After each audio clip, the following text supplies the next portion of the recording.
love you. I love you too. Sean Diddy Combs is back in the headlines, and this time his mother, Janice Combs, is a focus. In the new Peacock documentary, they're talking about Diddy's freak-off parties may have been something that was influenced from what he saw as a child.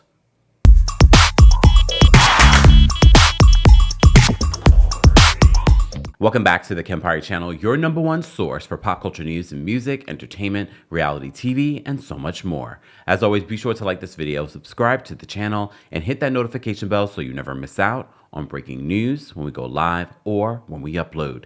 We are still sending out our heartfelt prayers to everyone affected by the fires in California. And as a reminder to those that follow the channel, please spread the word. If you are in California and you are nearby these fires, please limit your time outside and make sure that you wear a mask. Sean Diddy Combs, as you know, we've been following this story and his legal situation and the multiple, over 100 civil lawsuits that are pending coming for him. As you also know, we revealed to you just a couple of days ago that Peacock has a documentary coming out on January 14th talking all about Diddy. So it wasn't that long ago that we did a video talking about Janice Combs, Diddy's mother, releasing a statement to a local news outlet in Florida talking about the way the media has portrayed her son. At the time, her statement said this from her attorneys. They said Janice Smalls Combs, the mother of Sean Combs, through her undersigned counsel and on behalf of the Combs family, releases the following statement. She says, I come to you today as a mother that is devastated and profoundly saddened by the allegations made against my son, Sean Combs. It is heartbreaking to see my son judged not for the truth, but for a narrative created out of lies. To bear witness what seems to be a public lynching of my son before he had the opportunity to prove his innocence is a pain too unbearable to put into words. Like every human being, my son deserves to have his day in court, to finally share his side and to prove his innocence. She says, I am not here to portray my son as perfect because he is not. He has made mistakes in the past as well we all have. My son may not have been entirely truthful about certain things, such as denying that he has ever gotten violent with an ex-girlfriend when the hotel surveillance showed otherwise. Sometimes the truth and a lie become so closely intertwined that it becomes terrifying to admit one part of the story, especially when the truth is outside the norm or is too complicated to be believed. This is why I believe my son's civil legal team opted to settle the ex-girlfriend's lawsuit, Cassie Ventura, instead of contesting it until the end, resulting in a ricochet effect as the federal government used this decision against my son by interpreting it as an admission of guilt. Well, he also admitted to harming Cassie in a video when that was leaked last year. It's so difficult to reflect on the darkest times in your life, but sometimes you gotta do that. I was fucked up. I hit rock bottom, but I make no excuses. My behavior on that video is inexcusable. I take full responsibility for my actions in that video. I'm disgusted. I was disgusted then when I did it. I'm disgusted now. I went and I sought out professional help. I had to go into therapy. Going to rehab. Had to ask God for his mercy and grace.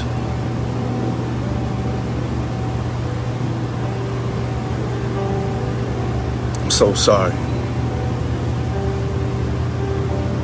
But I'm committed to be a better man each and every day. I'm not asking for forgiveness. I'm truly sorry. She continues in her statement at the time. She says, it's important to recognize that none of us, regardless of our status, are immune to fear or mistakes. Not being entirely straightforward about one issue does not mean my son is guilty of the repulsive allegations and the grave charges leveled against him. She says many individuals who were wrongfully convicted and later exonerated had their freedom taken from them, not because they were guilty of the crimes that they were accused of, but because they didn't fit the image of what the society considers to be a, quote, good person. History has showed us how individuals can be wrongfully convicted due to their past actions or mistakes. She says, watching the world make jokes and laugh at my son's life crumbling before our eyes is something I can never forget.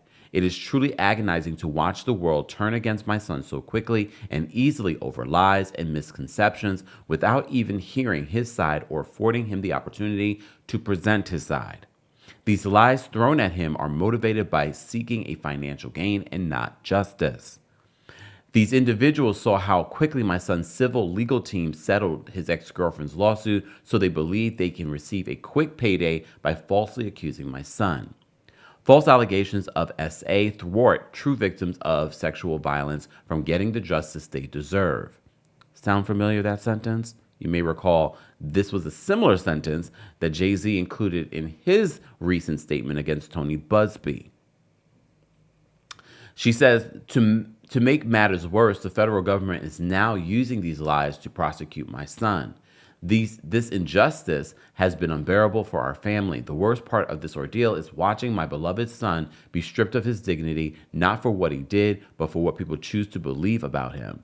I ask his supporters, fans, colleagues, friends, and the public to not judge him before you have the chance to hear his side.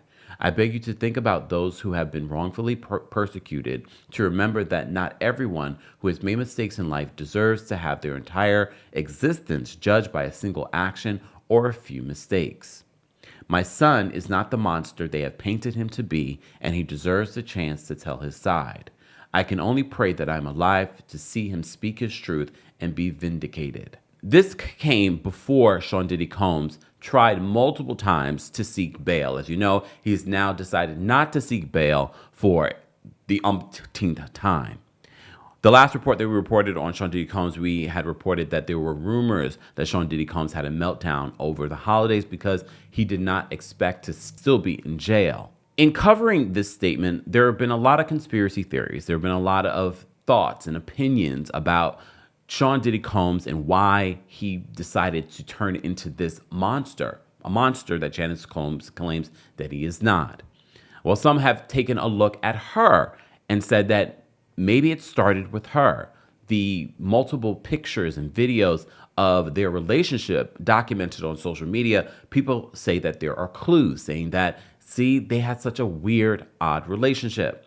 Well, apparently in this new Peacock documentary about Sean Diddy Combs, they're talking openly about some of the things that Sean Diddy Combs may have seen as a child.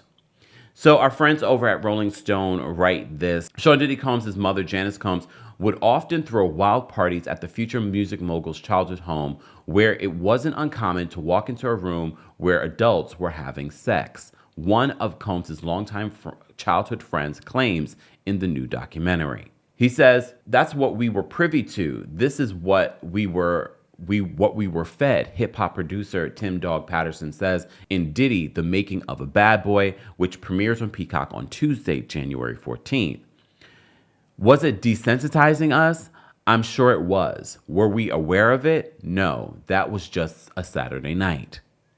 Patterson used that alleged childhood memory as a possible explanation on how Combs found himself at the center of a federal racketeering and trafficking investigation, where he's accused of forcing his ex-girlfriend Cassandra Cassie Ventura to participate in filmed drug-fueled encounters with male S-workers that Combs allegedly dubbed freak-offs. The 55-year-old is also facing nearly 40 civil lawsuits from men and women alleging that he preyed upon them between 1990 and 2024. Pleading not guilty to the 3 criminal charges against him, Combs' legal team has categorically denied the claims made against him in civil lawsuits. Mr. Combs saying in the statement, Mr. Combs has never S-aid or S-trafficked anyone, man or woman, adult or minor, they said in a previous statement. Patterson says, I've always been asked the question why. I don't know the answer to why, but I truly believe it all goes back to childhood. Reps for Sean and Janice Combs did not immediately respond for comment in regards to the new Peacock documentary. The new Peacock documentary dives into Combs' childhood and early adolescence, speaking with Mount Vernon childhood friends, early Uptown Records colleagues, and Howard University classmate turned hitman producer Ron Amon Ra Lawrence.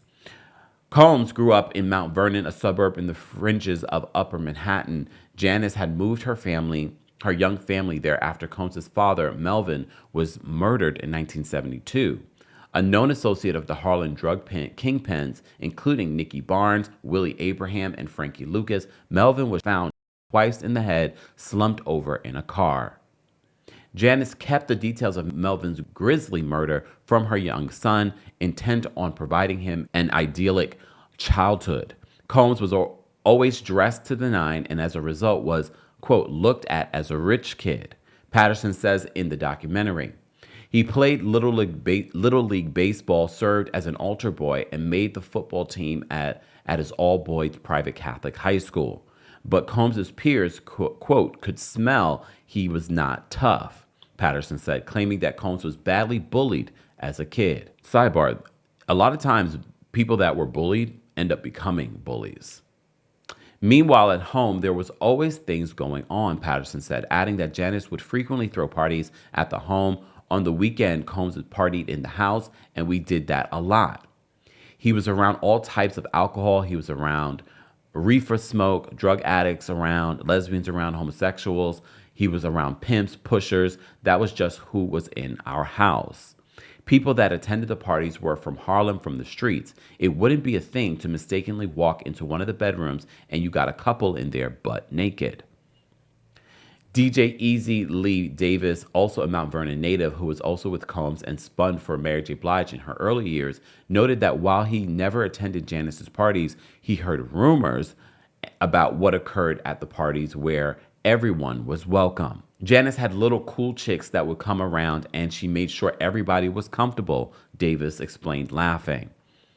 Combs previously mentioned having an early introduction to sex, frequently watching softcore porn, and losing his virginity at the age of 12, replicating the rough moves he had been watching in adult videos. I was acting just like a corn stars act. I was smacking that girl's A, he told Vibe in 1999. I didn't do it on my own. She wanted me to smack that A. I flipped her over because I saw it on the movie, and then she told me to do it again. In the 90-minute long documentary, also includes interviews with singer Al B. Sure, who reportedly supposedly going to be a part of the 50 Cent Netflix Diddy documentary, who opens up for the first time about his acrimonious, decades-long relationship with Combs after the music executive aggressively pursued model Kim Porter.